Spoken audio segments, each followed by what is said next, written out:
कहते हैं महाभारत का युद्ध खत्म हुआ था, लेकिन असली विनाश उसके बाद शुरू हुआ।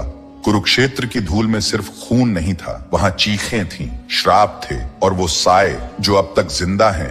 18 दिन का युद्ध खत्म हुआ था। कौरव मारे गए, पांडव जीते, पर जीत की कोई खुशी नहीं थी। कुरुक्षेत्र का मैदान लाशों से भरा पड़ा था। चारों ओर कटे हुए सिर, टूटे हुए बाण, सड़ती हुई लाशें और रोती हुई हवाएं।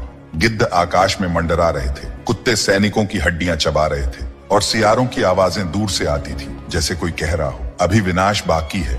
हस्तिनापुर में जब युधिष्ठिर को राजा बनाया गया तो उन्होंने सिर झुकाकर कहा, मैं राजा नहीं बना, मैं तो बस एक लाशों के ढेर का उत्तराधिकारी हूँ। उन्हें रात में नींद नहीं आती थी। हर रात उन्हें अभिमन्यु की चीखें सुनाई देती। द्रौपदी की आंखें हर बार दुशासन के खून से भीगी दिखाई देती। भीम, जिसने दुर्योधन की जांग तोड़ी, वो अब अकेले बैठकर रोता था। हर रात उसे दुर्योधन की कराह सुनाई देती, जैसे कोई कह रहा हो, भीम, न्याय और प्रतिशोध में फर्क होता है।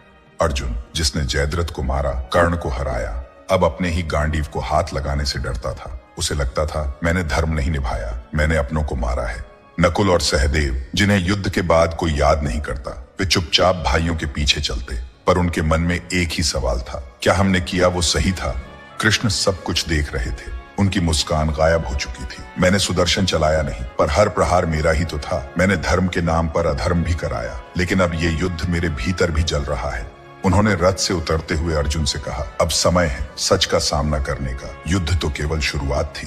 धरती की धड़कन रुक गई थी। जिस दिन सूर्य पुत्र कर्ण गिरे थे, वो युद्ध नहीं हारे, वो वक्त से हारे। पर कर्ण की आत्मा अब भी रो रही थी, क्योंकि उसने अंतिम समय में एक श्राप